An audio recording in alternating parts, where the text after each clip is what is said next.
হ্যাঁ, আমি শ্রী ভগবত সরস্বতী তিলামণি।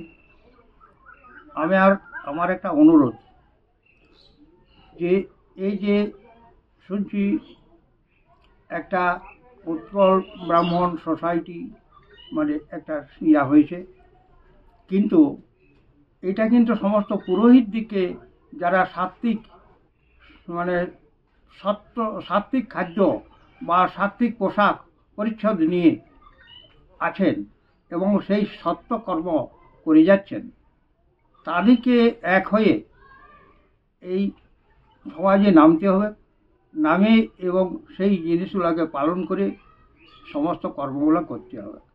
এইখানে মায়ের কর্ম যেটা মানে সমাজের মায়ের কর্ম আগে, মাই সন্তানকে শিক্ষা দেন, মাকে কিন্তু সেইভাবে যেতে হয়।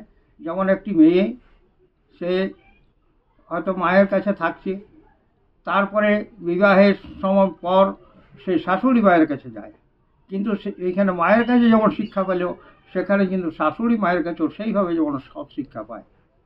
সেইভাবে যদি হয় তাহলে তার সন্তানও সেই সৎ শিক্ষায় শিক্ষিত হয়ে সে কিন্তু আরও সাত্ত্বিকভাবে চলতে পারবে, সমাজকে গঠন করতে পারবে। এইটাই আমার ধারণা, এইটাই আমার বক্তব্য। পুরোহিত সম্মেলন, পুরোহিত সম্মেলন বলুন।